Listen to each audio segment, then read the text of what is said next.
വചനം ആത്മമാരിയ ആത്മീയമാമുണർവാലേ ദീപ്തമാക്കണേ. വചനം മഴയായി പെയ്യും, കൃപതൻ നിറവായൊഴുകും, വിടുതൽ നൽകുന്ന വചനം, അറിവിൻ്റെ പൊരുളാകും വചനം, സൗഖ്യമാ ജീവന. ആത്മീയ ഉണർവ്. യേശുമിശിഹായ്ക്ക് സ്തുതിയായിരിക്കട്ടെ. നമുക്കൊരു നിമിഷം പ്രാർത്ഥിക്കാം. റോമാക്കാർക്ക് എഴുതപ്പെട്ട ലേഖനം 10-ാം അധ്യായം 17-ാം തിരുവചനത്തിൽ നമ്മൾ വായിക്കും, ആകയാൽ വിശ്വാസം കേൾവിയിൽ നിന്നും, കേൾവി യേശുക്രിസ്തുവിനെ കുറിച്ചുള്ള പ്രസംഗത്തിൽ നിന്നുമാണ്. ഈശോയിൽ സ്നേഹമുള്ളവരെ, വചനം ശ്രവിക്കുന്നതിന് മുൻപ്, ഈശോയുടെ വചനത്തെക്കുറിച്ചുള്ള ഈ പ്രസംഗം ശ്രവിക്കുന്നതിന് മുൻപ് നമുക്ക് പ്രാർത്ഥിക്കാം. വചനത്തിൽ പറഞ്ഞിരിക്കുന്ന ഈ അഭിഷേകം ഞങ്ങളുടെ ജീവിതത്തിൽ വിശ്വാസ വളർച്ചയെന്ന് പറയുന്ന വലിയ ശക്തിയായി രൂപാന്തരപ്പെടാൻ കർത്താവേ, ഞങ്ങളുടെ ജീവിതത്തെയും ഞങ്ങളുടെ കുടുംബങ്ങളെയും വിശ്വാസത്തിൽ വേരുപാകി അങ്ങിലേക്ക് വളർത്തി വലുതാക്കാനുള്ള കൃപ ഞങ്ങൾക്കെല്ലാവർക്കും ഈ വചന ശ്രവണ നിമിത്തം നൽകണമേ എന്ന പ്രാർത്ഥനയോടുകൂടി നമുക്ക് ഈ വചനം ശ്രവിക്കാം. വിശുദ്ധ മത്തായിയുടെ സുവിശേഷം 13-ാം അധ്യായം 24 മുതലുള്ള തിരുവചനങ്ങൾ. മറ്റൊരു ഉപമ അവൻ അവരോട് പറഞ്ഞു, ഒരുവൻ വയലിൽ നല്ല വിത്ത് വിതയ്ക്കുന്നതിനോട് സ്വർഗരാജ്യത്തെ ഉപമിക്കാം. ആളുകൾ ഉറക്കമായപ്പോൾ അവൻ്റെ ശത്രു വന്ന് ഗോതമ്പിനിടയിൽ കള വിതച്ചിട്ട് കടന്നു കളഞ്ഞു. ചെടികൾ വളർന്ന് കതിരായപ്പോൾ കളകളും പ്രത്യക്ഷപ്പെട്ടു. വേലക്കാർ ചെന്ന് വീട്ടുടമസ്ഥനോട് ചോദിച്ചു, യജമാനനെ, നീ വയലിൽ നല്ല വിത്തല്ലേ വിതച്ചത്? പിന്നെ കളകളുണ്ടായത് എവിടെ നിന്ന്? അവൻ പറഞ്ഞു, ശത്രുവാണിത് ചെയ്തത്. വേലക്കാർ ചോദിച്ചു, ഞങ്ങൾ പോയി കളകൾ പറിച്ചു കൂട്ടട്ടെ? അവൻ പറഞ്ഞു, വേണ്ട, കളകൾ പറിച്ചെടുക്കുമ്പോൾ അവയോടൊപ്പം ഗോതമ്പ് ചെടികളും നിങ്ങൾ പിഴുതു കളഞ്ഞത് വരും. കൊയ്ത്ത് വരെ അവ രണ്ടും ഒരുമിച്ച് വളരട്ടെ. കൊയ്ത്ത് കാലത്ത് ഞാൻ കൊയ്ത്തുകാരോട് പറയും, ആദ്യമേ കളകൾ ശേഖരിച്ച് തീയിൽ ചുട്ടുകളയുവാൻ അവ കെട്ടുകളാക്കി വയ്ക്കുവൻ. ഗോതമ്പ് എൻ്റെ ധാന്യപ്പുരയിൽ സംഭരിക്കുവൻ. സ്നേഹമുള്ളവരെ, ഒരുപാട് വായിച്ച് കേട്ട് ധ്യാനിച്ച ഒരു വചനഭാഗമാണ് കളകളുടെ ഉപമ. ഇതിലുപയോഗിച്ചിരിക്കുന്ന ഈ ക്യാരക്ടേഴ്സ് നമ്മളൊന്ന് വ്യക്തമായി ചിന്തിക്കുകയാണെങ്കിൽ, അതിനെക്കുറിച്ച് ധ്യാനിക്കുമ്പോൾ ഈ ഉപമ കുറച്ചും കൂടി വ്യക്തമായി നമ്മുടെ മുമ്പിൽ അതിൻ്റെ സന്ദേശം പങ്കുവയ്ക്കും. കള എന്താണ്? കള അത് അനാവശ്യമായി വളർന്നു വരുന്ന ഒരു ചെടിയാണ് കള എന്ന് പറയുന്നത്. കളയുടെ പ്രത്യേകത എന്താണ്? അതിന് പ്രത്യേകിച്ച് പരിചരണമൊന്നും ആവശ്യമില്ല. നിങ്ങൾ ശ്രദ്ധിച്ചിട്ടുണ്ടോ? ഒരു കാട്ടു റോസയോ അല്ലെങ്കിൽ കാട്ടിൽ ഏതെങ്കിലും ഒരു പൂ നിൽക്കുന്ന എന്ത് രസമാണ് കാണാം. ഓട്ടോമാറ്റിക്കായിട്ട് വളർന്ന് പ്രകൃതിയുടെ മടിത്തട്ടിൽ നിൽക്കുന്ന ഒരു ചെടി, അത് ആ കാട്ടിൽ നിൽക്കുമ്പോൾ അതിനൊരു പരിചരണം ആവശ്യമില്ല, സുന്ദരമായിട്ടത് വളർന്നു വരുന്നുണ്ട്. ഇതിൻ്റെ ഒരു വിത്ത് കൊണ്ടുവന്ന് നമ്മുടെ നാട്ടിൽ നട്ടു വളർത്തി കഴിഞ്ഞാൽ എന്തോ ഒരു ബുദ്ധിമുട്ട് അത് കെയർ ചെയ്ത് പൊക്കിയെടുത്ത് വളർത്തി കൊണ്ടുവരാനായിട്ട്. ഇതിൻ്റെ പ്രത്യേകത ഇതാണ്. കളയെന്ന് പറയുന്നത് അതിന് കെയർ ആവശ്യമുള്ള, നമ്മൾ എന്തുമാത്രം കെയർ ചെയ്ത് അതിനെ മാറ്റാനായിട്ട് നോക്കിയാലും അവ ഒരു സ്പേസ് കണ്ടെത്തി അത് വളർന്നു വന്നുകൊണ്ടിരിക്കും എന്നുള്ളത് കളയുടെ പ്രത്യേകതയാണ്. മറ്റൊരു പ്രത്യേകത, ഒരു കള മിക്കവാറും കളയായിട്ട് നമുക്ക് തോന്നുന്നത് തന്നെ നമ്മുടെ വിളയുടെ ഇടയിൽ വരുമ്പോഴാണ്.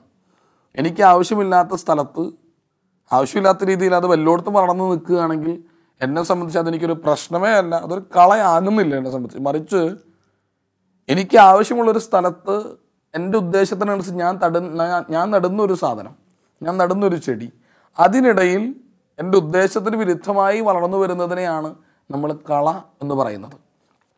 സ്നേഹമുള്ളവരെ, ഞാൻ പറഞ്ഞതുപോലെ ഈ കള വളരുന്നത് എങ്ങനെയാണ്? അത് വിളയുടെ പോഷകാംശങ്ങൾ മുഴുവനും വലിച്ചെടുത്തിട്ടാണ് ഈ കള വളരുന്നത് തന്നെ. അതുകൊണ്ട് വിളയ്ക്ക് എന്തൊക്കെ കൊടുക്കുന്നുവോ അത് കള വലിച്ചെടുക്കും എന്നറിയാവുന്നതുകൊണ്ടാണ് നമ്മൾ ഈ കള പറിച്ചു മാറ്റുന്നത്. എന്നാൽ ഈ വചനഭാഗത്ത് ദൈവം പറയുകയാണ്, കളയും വിളയും അത് ഒരുമിച്ച് വളർന്നോട്ടെ. കളയും വിളയും ഒരുമിച്ച് വളർന്നോട്ടെ, ഒരേ ഇടത്ത് തന്നെ അവ രണ്ടും അങ്ങനെ തന്നെ നിൽക്കട്ടെ, ഇപ്പം പിടുത് കളയണ്ട. ഈ ഉപമയിൽ കൃത്യമായിട്ട് പണിക്കാർ പോയിട്ട് ചോദിക്കുന്നൊരു കാര്യമുണ്ട്, ഞങ്ങൾ ഈ കളയങ്ങ് പറിച്ച് മാറ്റിക്കോട്ടെ,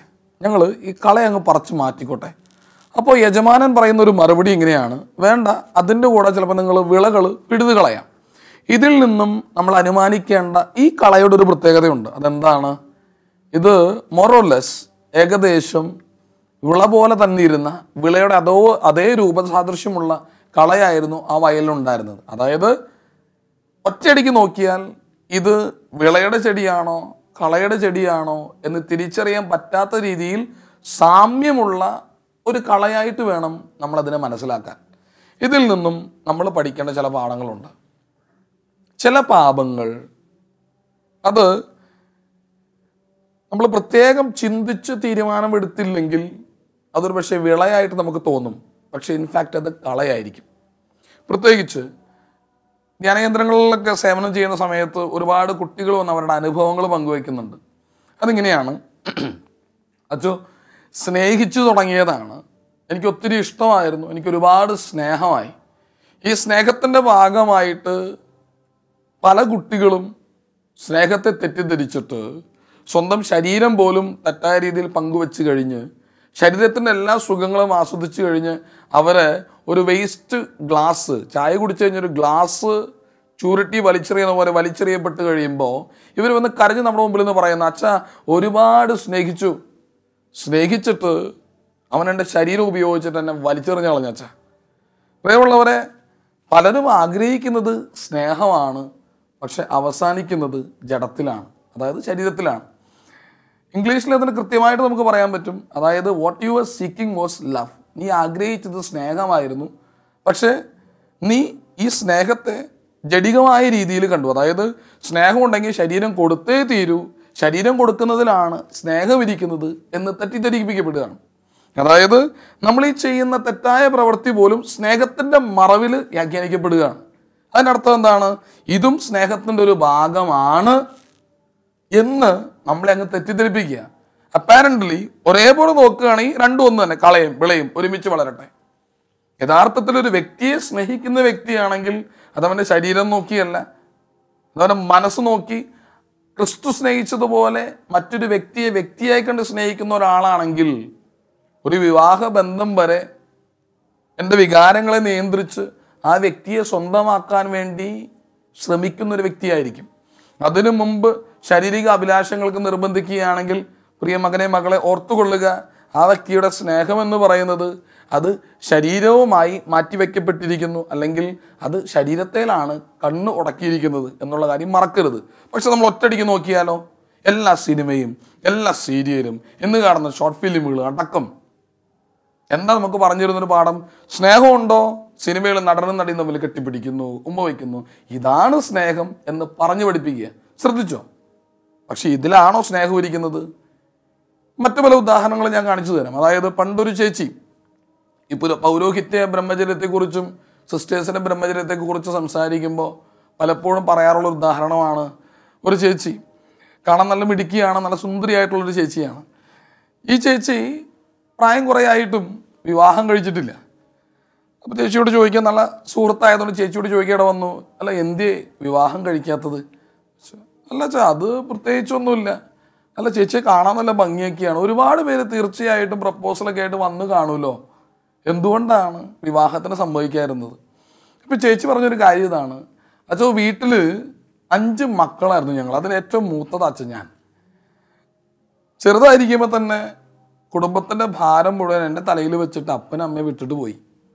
അന്ന് എനിക്കൊരു വാശിയായിരുന്നു, എൻ്റെ കീഴിലുള്ള ബാക്കിയുള്ളതുങ്ങളെല്ലാറ്റിനെയും പഠിപ്പിച്ച് വലുതാക്കേണ്ട ഒരു ചുമതല എൻ്റെ തലയിൽ വന്നു വീണു. അന്ന് തുടങ്ങി ഞാൻ അധ്വാനിക്കാനായിട്ട് തുടങ്ങി. എൻ്റെ മുൻപിൽ ഒരു ഒറ്റ ഉദ്ദേശം മാത്രമേ ഉണ്ടായിരുന്നുള്ളൂ, ഇവരെ എങ്ങനെയെങ്കിലും പഠിപ്പിച്ച് വലുതാക്കി നല്ല നിലയിൽ എത്തിക്കണം. ഈ ഒരു നെട്ടോട്ടത്തിനിടയിൽ ഓരോരുത്തരെയായിട്ട് പഠിപ്പിച്ച് അവരെല്ലാവരും ഒന്ന് വലിയ വലിയ ഉത്തരവാദിത്തങ്ങളിൽ അച്ചോ. ഇങ്ങനെ പോണ വഴിക്ക് ഒരുപാട് പേരെൻ്റെ പിന്നാലെ വന്നായിരുന്നു. എനിക്ക് ഒരുപാട് പേരുടെ ഇഷ്ടമൊക്കെ തോന്നിയിട്ടുണ്ട് അച്ചോ. പക്ഷേ എൻ്റെ ഈ മക്കളെ ഒരു നിലയിൽ എത്തിക്കുക എന്ന് പറയുന്ന ലക്ഷ്യത്തിന് അതിനെക്കുറിച്ച് ആലോചിക്കുന്ന സമയത്തൊക്കെ എനിക്കിത് മറ്റേ കാര്യം, ലൈംഗികത, പ്രേമിക്കുക, പിന്നാലെ അടക്കുക, ഇതൊന്നും എനിക്ക് വലിയൊരു കാര്യമായി തോന്നിയിട്ടില്ല, എന്നെ ശല്യപ്പെടുത്തിയിട്ടില്ല, അതെന്നെ ഒരു തരത്തിൽ അഫക്റ്റ് ചെയ്തിട്ടില്ല അച്ചോ എന്ന് ഈ ചേച്ചി പറയാം. അർത്ഥം ഇതാണ്, മുൻപിൽ വയ്ക്കാൻ കുറച്ചും കൂടി വലിയ സ്നേഹമെന്ന പുണ്യമുണ്ടെങ്കിൽ താൽക്കാലിക ഇഷ്ടങ്ങളും കാര്യങ്ങളും എല്ലാം വിട്ടുപോകും എന്ന് ചേച്ചി എന്നോട് പഠിപ്പിക്കുകയാണ്. എൻ്റെ താഴെയുള്ള ഏറ്റവും ഇളയ അനിയത്തിയെയും കൂടി പഠിപ്പിച്ച് കെട്ടിച്ചു വിട്ടപ്പോഴേക്കും എൻ്റെ പ്രായം കവിഞ്ഞു പോയായിരുന്നു അച്ചോ. പിന്നീട് വിവാഹം കഴിക്കേണ്ട ഒരു സാഹചര്യത്തിലല്ല ഞാൻ എത്തിപ്പെട്ടത്.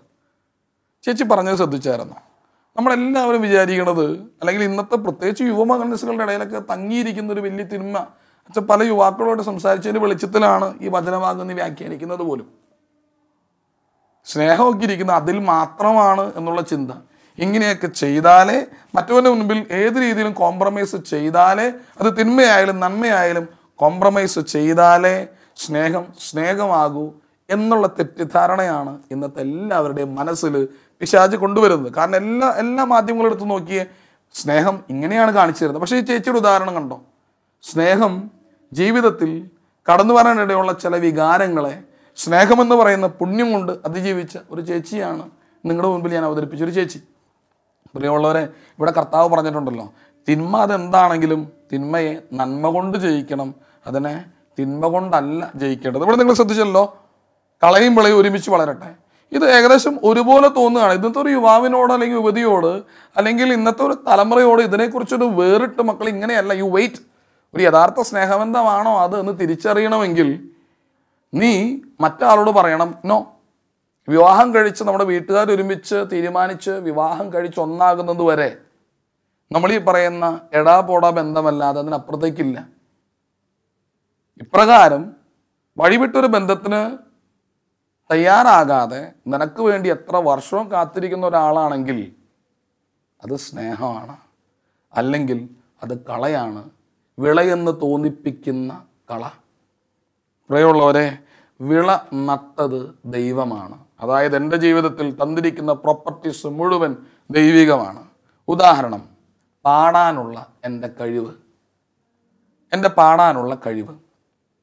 ഈ ഒരു താലന്ത് ദൈവം തന്നിരിക്കുന്നത് പാട്ടുപാടി അനേകരെ സന്തോഷിപ്പിക്കാനും അനേകരെ ദൈവത്തിലേക്ക് ആകർഷിക്കാനും അല്ലെങ്കിൽ അനേകരുടെ മനസ്സിന് സന്തോഷവും സമാധാനവും കൊടുക്കാനുമായി ദൈവം എന്നിൽ നിക്ഷേപിച്ച ഈ കഴിവ് പലപ്പോഴും മറ്റു വ്യക്തികളെ എന്നിലേക്ക് തെറ്റായ ആകർഷണം നൽകുവാനും തെറ്റായ രീതിയിൽ എന്നെക്കുറിച്ച് തെറ്റായ ആകർഷണം ഉളവാക്കുവാനും വേണ്ടി ഞാൻ ഉപയോഗിക്കുമ്പോൾ ഓർക്കണമേ, അത് വിളയുടെ രൂപത്തിലുള്ള ഒരു കളയായിട്ട് എന്നിൽ രൂപാന്തരപ്പെടുകയാണ്. എന്നാൽ എന്താണ് വിള? അത് പാട്ടുപാടാനുള്ള കഴിവാണ്. ശ്രദ്ധിച്ചേ, വിളയുടെ പോഷണമാണ് കള വലിച്ചെടുക്കുന്നത്. വിള പാടാനും പ്രസംഗിക്കാനുള്ള കഴിവാണെങ്കിൽ കള നിർണയിക്കപ്പെടേണ്ടത് എൻ്റെ ഈ കഴിവിനെ തെറ്റായ രീതിയിൽ മറ്റു ആവശ്യങ്ങൾക്ക് വേണ്ടി അല്ലെങ്കിൽ പൈശാചികമായ നിയോഗങ്ങൾക്ക് വേണ്ടി ഞാൻ വലിച്ചെടുത്ത് ഈ കഴിവിനെ ആ ഒരു ആവശ്യത്തിനോട് ഉപയോഗിച്ച് നന്മയ്ക്ക് കൊണ്ട് ഉപയോഗിക്കാൻ നശിപ്പിക്കുന്നുണ്ടോ എന്ന് നമ്മൾ വ്യക്തമായി ചിന്തിക്കണം, ആലോചിക്കണം. അതുകൊണ്ട് കർത്താവ് കൃത്യമായി പറയും, അവിടെ നിന്നോട്ടെ. ഈ രണ്ട് സാധനം ഒരുപോലെ ഇരിക്കുന്നത് കൊണ്ട് തെറ്റിദ്ധരിക്കപ്പെടാനായിട്ട് ഇടയുണ്ട്. ഇത്തരുണത്തിൽ നമ്മൾ ആലോചിക്കുമ്പോൾ ചിന്തിക്കേണ്ട ഒരു കാര്യം, പറഞ്ഞ കാര്യം ഒരിക്കലും മറക്കരുത്. കള അത് തന്നെ വളർന്നോളും, അത് വലിച്ചെടുക്കുന്നത് വിളയുടെ എല്ലാ പോഷകവുമാണ് എന്നുള്ളതാണ്. ഇപ്പോൾ നിങ്ങൾ ശ്രദ്ധിച്ചു നോക്കിക്കേ, ഈ കള വലിയ രീതിയിലുള്ള കളയായിട്ട് നമ്മൾ മദ്യപാനത്തേക്ക് വ്യാഖ്യാനിക്കാം, മദ്യപാനം ഇങ്ങനെയുള്ള കാര്യങ്ങളൊക്കെ വ്യാഖ്യാനിക്കും. നിങ്ങൾ ശ്രദ്ധിച്ചിട്ടുണ്ടോ, ഈ കുടുംബത്തിൽ നിലനിൽപ്പുള്ള വിളയാണ് സ്നേഹവും സമാധാനവും എന്നൊക്കെ പറയുന്നത്. ഈ മദ്യപാനം എന്ന് പറയുന്ന ഒരു ചെറിയ കള അവിടെ വന്നിട്ടുണ്ടെങ്കിൽ പതുക്കെ അത് ഭാര്യാഭർത്തൃ ബന്ധത്തിൻ്റെ സ്നേഹമെന്ന് പറയുന്ന ആ വിളയ്ക്ക് കിട്ടിയിരിക്കുന്ന വളം, അതിന് ദൈവം കൊടുത്തിരിക്കുന്ന എല്ലാ കൃപയും അനുഗ്രഹവും അത് വലിച്ചെടുത്തുകൊണ്ടേയിരിക്കും. പതുക്കെ എന്ത് പറ്റും, ഭാര്യാഭർത്തൃ ബന്ധത്തിൽ വരുന്ന വിള്ളൽ സ്വന്തം മക്കളുടെ ജീവിതത്തിൽ സ്നേഹരാഹിത്യം എന്ന് പറയുന്ന വലിയൊരു വിടവിനിട വരികയും ഈ കിട്ടാത്ത സ്നേഹം തേടി അവർ മറ്റു പല സ്ഥലങ്ങളിലേക്ക് പോവുകയും ചെയ്യും. ശ്രദ്ധിച്ചായിരുന്ന ഒരു ചെറിയ കള സ്നേഹമെന്ന് പറയുന്ന വലിയ വിളയുടെ എല്ലാ പോഷക അംശങ്ങളും വലിച്ചെടുത്ത് നിങ്ങൾ നോക്കിയേ, വിള കരിഞ്ഞു പോകണമെന്ന് നിർബന്ധമില്ല, മറിച്ച് കൊല്ലാതെ കൊല്ലും. അതായത് കള വളർന്നു വലുതായാൽ വിളയ്ക്ക് ഫലം പുറപ്പെടുവിക്കാൻ സാധിക്കില്ല. എന്നുവെച്ചാൽ ചെടി ഇങ്ങനെയാണ് നിൽക്കും, കുടുംബമായിട്ടാണ് നിൽപ്പുണ്ടാവും, മറ്റുള്ളവരുടെ മുൻപിലൊക്കെ ഇങ്ങനെ ചെടിയായിട്ട് ഇങ്ങനെ നിൽപ്പുണ്ടാവും. പക്ഷെ കുടുംബത്തിലേക്ക് പ്രവേശിച്ച ഫലമൊന്നും ഉണ്ടാവുകയൊന്നുമില്ല. ജീർണിച്ച് പോഷകാംശമൊക്കെ നഷ്ടപ്പെട്ട കുടുംബങ്ങളായിരിക്കും. പല കാശുകാരുടെയൊക്കെ കുടുംബങ്ങൾ നോക്കുന്ന സമയത്ത് ഇങ്ങനെ കാണാനായിട്ടാവുന്നുണ്ട്. പുറത്ത് പോകുമ്പോൾ ഇങ്ങനെ വലിയ കാറിൽ നല്ല ആഡംബരത്തിൽ പോകുന്നുണ്ട്. ഇവരുടെ മക്കൾ ചില സമയത്ത് കണ്ണീരോടെ വന്ന് ഓരോരോ കാര്യം പറയുമ്പോഴാണ് മനസ്സിലാവണത് അകത്ത് ചീഞ്ഞളിഞ്ഞൊരവസ്ഥയാണെന്ന്. എന്തൊരവസ്ഥയത്! പ്രശ്നം ഇതാണ്. ചില കളകളെ വളരാൻ അനുവദിച്ചപ്പോൾ അത് എല്ലാ തരത്തിലുമുള്ള എൻ്റെ ജീവിതത്തിലെ വിളകളാകുന്ന ദൈവിക പുണ്യങ്ങളുടെ പോഷകാംശങ്ങൾ വലിച്ചെടുക്കാൻ ഇടവരുത്തി എന്നുള്ളതാണ്. കള അതിൻ്റെ ധർമ്മം കൃത്യമായി ചെയ്യുന്നുണ്ട്.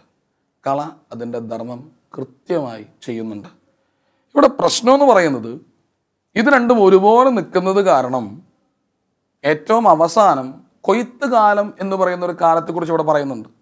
ആ സമയത്ത് വിള ഏതാന്ന് തീരുമാനിക്കപ്പെടുന്നത് വിളയുടെ അറ്റത്ത് അതിൻ്റെ ഫലമുണ്ടോ എന്നതിനെ ആശ്രയിച്ചാണ് ഇരിക്കുന്നത്. ഇതിൽ പറഞ്ഞ ഗോതമ്പ് ചെടിയാണ്. ഗോതമ്പ് ചെടിയും കളയും ഒരുപോലെ ഇരിക്കുന്നു എന്ന കാരണത്താൽ ഒരു ഗോതമ്പ് ചെടി പോഷകാംശം അല്ലെങ്കിൽ അതിൻ്റെ ഗോതമ്പ് കതിര് മുകളിൽ കാണിച്ചിട്ടില്ലെങ്കിൽ ഓട്ടോമാറ്റിക്കായിട്ട് ഫലം തരാത്ത വിളയും കളയായി പരിഗണിക്കപ്പെടും എന്നുള്ളതൊരു പ്രശ്നമാണ്. അർത്ഥം ഇതാണ്, നിന്റെ ജീവിതത്തിൽ നീ കളയാണോ വിളയാണോ എന്ന് തെളിയിക്കുന്നത് നീ എങ്ങനെ ഫലം പുറപ്പെടുവിപ്പിക്കുന്നു എന്നതിനെ ആശ്രയിച്ചാണ് നീ കളയാണോ വിളയാണോ എന്ന് തെളിയിക്കപ്പെടുന്നത്. സ്നേഹമുള്ളവരെ, എപ്പോഴും നമ്മൾ കളയെക്കുറിച്ച് സംസാരിക്കുക. ഞാനും ഈ പ്രസംഗത്തിൽ എത്ര നേരമായി കളയെക്കുറിച്ച് പറഞ്ഞുകൊണ്ടിരിക്കണം. കളയെക്കുറിച്ച് ഒരുപാട് പേര് എന്നോടൊന്ന് പറയാറുണ്ട്, എൻ്റെ അച്ചോ എന്തോരം ശ്രമിച്ചു എന്നറിയാവോ എൻ്റെ ദേഷ്യം ഒന്ന് മാറിപ്പോകാൻ വേണ്ടി. ഒരു രക്ഷയില്ല. എനിക്ക് നല്ല ദേഷ്യമുള്ള ഒരാളായിരുന്നു കേട്ടോ. പ്രസംഗം പറയുന്ന സമയത്താണെങ്കിൽ പോലും എനിക്ക് നല്ല ദേഷ്യമായിരുന്നു. പ്രത്യേകത ഇതാണ്, നമ്മളൊക്കെ ഒരു തിന്മ, അതായത് കോപം എന്ന് പറയുന്നത് തിന്മയിലേക്ക് ചായാൻ സാധ്യതയുള്ളൊരു മേഖലയാണ്. ഈ തിന്മയിലേക്ക് നോക്കി തന്നെ എപ്പോഴും നിൽക്കുകയാണ്. തിന്മയിലേക്ക് നോക്കി തന്നെ. ആ സമയത്ത് നമ്മൾ മറന്നു പോകുന്നൊരു കാര്യമാണ് എന്നിലെ നന്മയെ വളർത്തിയെടുക്കുക എന്നുള്ളത്. അതായത് തിന്മയെ നമ്മൾ ജയിക്കണമെങ്കിൽ അത്രയും പെരുത്ത് വിശുദ്ധി നമുക്ക് ആവശ്യമുണ്ട്. വിശുദ്ധിയുടെ തോത് എന്ന് പറയുന്നത് ദൈവം എൻ്റെ ജീവിതത്തിൽ എന്തോരം വളർന്നിട്ടുണ്ട് എന്നുള്ളതാണ് വിശുദ്ധി. വിശുദ്ധിയുടെ പൂർണ്ണത എന്ന് പറയുന്നത് പൗലോസ്ലീഹ പറഞ്ഞതുപോലെ ഞാനല്ല, ക്രിസ്തുവാണ് എന്നിൽ ജീവിക്കുന്നത്.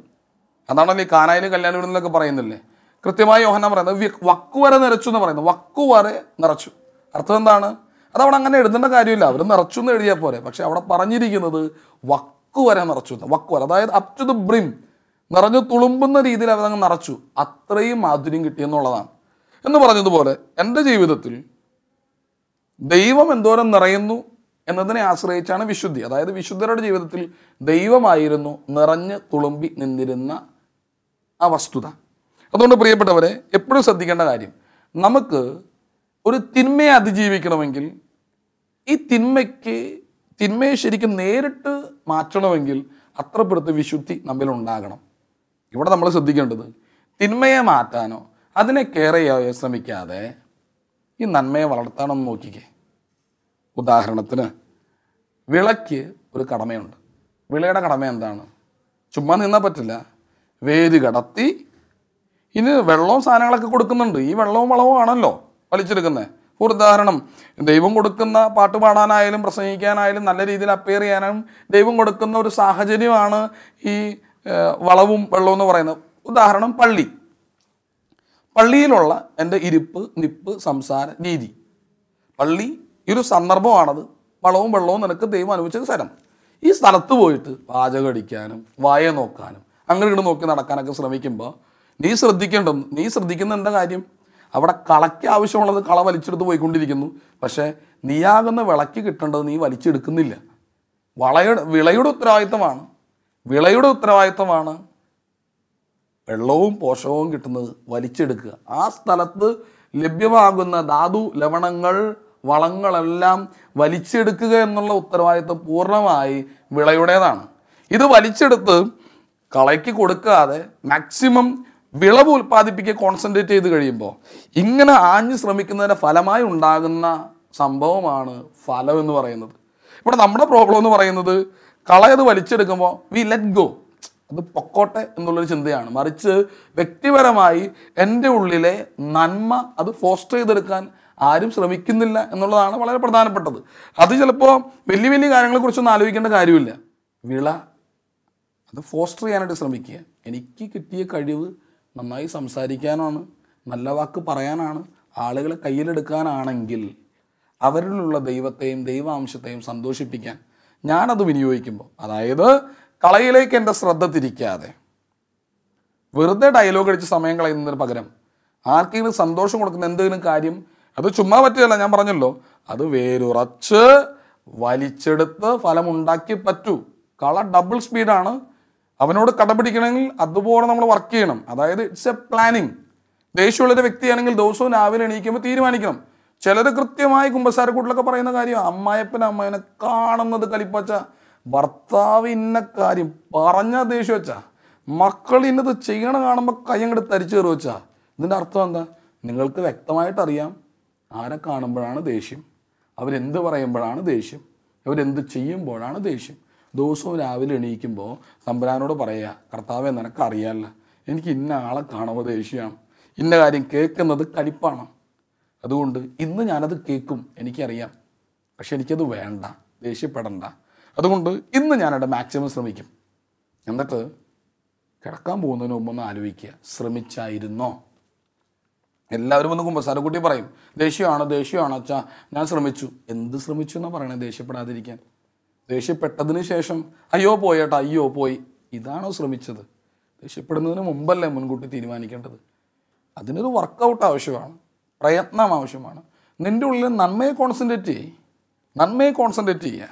തിന്മയെ കർത്താവ് പറഞ്ഞ പോലെ അവിടെ നിൽക്കട്ടെ. പക്ഷേ ഈ തിന്മയിലേക്ക് നോക്കി നോക്കി ഉള്ള നന്മ ഫലമില്ലാതായി പോയി കഴിഞ്ഞാൽ ഓർക്കണം, നിന്നിലെ വിളയും കളയായിട്ട് പരിഗണിക്കപ്പെടുന്നുള്ള കാരണത്താൽ കളയെ നോക്കിയെന്ന് സമയം കളയാതെ അതിന് ഓപ്പോസിറ്റായിട്ടുള്ള നന്മ ചത്തുകടന്ന് ഫോസ്റ്റർ ചെയ്ത് പിടിച്ചെടുക്കാനായിട്ട് ശ്രദ്ധിക്കണം. എനിക്ക് അമ്മായിയമ്മേനോട് ആ ദേഷ്യമെങ്കിൽ മനഃപൂർവ്വം മസിൽ പിടിച്ച് ഒരു നല്ല വാക്ക് ഒരു ദിവസം പറയാൻ ശ്രദ്ധിച്ചേ പറ്റൂ. അതില്ലാതെ നിങ്ങൾ മുമ്പിൽ പോയി എന്ന് എന്ത് പ്രാർത്ഥിച്ചിട്ടും എങ്ങനെയൊക്കെ തലകുത്ത് നിന്നിട്ടും കാര്യമൊന്നുമില്ല. പലപ്പോഴും ഞാൻ ആലോചിക്കാറുണ്ട്, ശുശ്രൂഷ മേഖലയിലൊക്കെ ഭയങ്കര തീപ്പൊരിയായിട്ട് നിൽക്കുന്ന ആൾക്കാരുണ്ട്, പക്ഷെ സ്വന്തം ഫാമിലി ലൈഫിൽ കുടുംബജീവിതത്തിലൊക്കെ ഭയങ്കര പൊളിയായിരിക്കും. പ്രസംഗിക്കാൻ എളുപ്പമാണ്, എനിക്കും പ്രസംഗിക്കാൻ എളുപ്പമാണ്, പക്ഷെ കണക്ക് കൂട്ടി പ്ലാൻ ചെയ്ത് ഞാൻ പ്രസംഗിക്കുന്നത്, ജീവിക്കുക എന്ന് പറയുന്നത് അത് വളരെ ബുദ്ധിമുട്ടേറിയതും പ്രയാസമേറിയതും ഒരു കാര്യമാണ് പ്രിയപ്പെട്ടവരെ. അതുകൊണ്ടാണ് കർത്താവ് പറഞ്ഞത്, ദൈവരാജ്യം ബലപ്രയോഗത്തിന് വിധേയമാണ്. ബലമുള്ളവരെ അത് കൈക്കലാക്കുള്ളൂ. ബലമുള്ളവരാണ് അത് കൈക്കലാക്കുക. ബലം പിടിക്കണം. ഇപ്പോൾ എനിക്ക് പറയാനായിട്ടുള്ളത്, ഏതൊരു തിന്മയിലും അതിൻ്റെ ഓപ്പോസിറ്റ് ഒരു നന്മയുടെ അംശം കിടപ്പുണ്ട്. എനിക്കിത് മനസ്സിലായത് ഈ വിശുദ്ധ പൗലോസ്ലിഹായിൽ നിന്നാണ്. ശരിക്കും പൗലോസ്ലിഹയെ കർത്താവ് തൊട്ടു എന്ന് പറയുന്നത് പുള്ളിയുടെ സ്വഭാവത്തിനൊരു മാറ്റം സംഭവിച്ചിട്ടില്ല. പൗലോസ്ലിഹ തന്നെ ആത്മാർത്ഥമായിട്ട് പറയുന്നൊരു കാര്യമാണ്, നിങ്ങൾ എന്നെക്കുറിച്ച് എന്താ വിചാരിച്ചത്? ഞാനൊരു പൊട്ടനാന്ന് വിചാരിച്ചത്? ഐ വാസ് എ ജ്യൂ. ഞാൻ ഏറ്റവും നല്ല പവർഫുൾ ആയിട്ടുള്ള യഹൂദനായിരുന്നു. ഞാൻ വീറും വാശിയോടും കൂടി യഹൂദ മതത്തെ പ്രിസർവ് ചെയ്യാൻ, സംരക്ഷിക്കാൻ, അതായത് യഹോവയ്ക്ക് വേണ്ടി യഹോവയ്ക്കെതിരെ നിന്നിരുന്ന ക്രിസ്ത്യാനികളെ കൊല്ലാൻ വേണ്ടി നടന്ന ആളാണ് ഞാൻ. തീക്ഷ്ണത യഹോവയ്ക്ക് പേരിൻ്റെതായിരുന്നു. യഹോവയുടെ പേരിൽ തീക്ഷ്ണത ഉണ്ടായിരുന്ന ആളാണ്. അതായത് യഹൂദ മതം, അതായത് ദൈവത്താൽ തിരഞ്ഞെടുക്കപ്പെട്ട ജനത്തിന് വേണ്ടി തീക്ഷ്ണതയിൽ നിലകൊണ്ട വ്യക്തി. ദൈവം നോക്കിയപ്പോൾ ഇത്രയും നല്ലൊരു വ്യക്തിക്ക് വേറെ കിട്ടാനുണ്ടാ? തൊട്ടത് എവിടെയാ? ഈ തലയ്ക്കകത്തുണ്ടായിരുന്ന ആ കോൺസെപ്റ്റ്, ആ ഒരു ആശയം ദൈവം തിരിച്ചു വെച്ചു. പൗലോസ്ലിഹ പറയുന്നുണ്ട്, എന്തുമാത്രം തീക്ഷ്ണതയോടുകൂടിയാണോ ഞാൻ ക്രിസ്ത്യാനിയെ പീഡിപ്പിച്ചത്, അതിൻ്റെ ഇരട്ടി ആയിട്ട് ഞാനിപ്പോൾ വചനം പ്രഘോഷിക്കുകയാണ്. കണ്ടോ, സ്വഭാവത്തിന് മാറ്റമില്ല, തീക്ഷ്ണതയും ആ ഓട്ടവും ആ ചാട്ടവും ആ ദേഷ്യത്തൊക്കെ അങ്ങനെ തന്നെ നിൽപ്പുണ്ട്.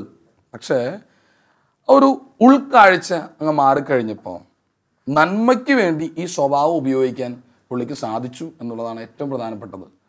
ദേഷ്യമുള്ള ആളാണോ നിങ്ങൾ? വാശിയുള്ള ആളാണോ നിങ്ങൾ? എങ്കിൽ നിങ്ങൾ രക്ഷപ്പെട്ടു. എന്താണെന്നറിയാവോ? നിങ്ങളുടെ കാര്യം നടത്തും എന്ന് പറയുന്ന ഈ വാശി നന്മ ചെയ്യാനായിട്ട് നിങ്ങൾ ഉപയോഗിച്ചാൽ നിങ്ങളുടെ ജീവിതം വിജയിക്കും. നമ്മളെന്താണ് ഇത്രയും നേരം പറഞ്ഞുകൊണ്ടിരുന്ന കാര്യം? വജ്രാടിസ്ഥാനത്ത് നമ്മൾ ചിന്തിച്ചു, കള അതെന്താണ്? അത് വിളയുടെ പോഷകാംശം വലിച്ചെടുത്ത് വളരുന്നതാണ് കള.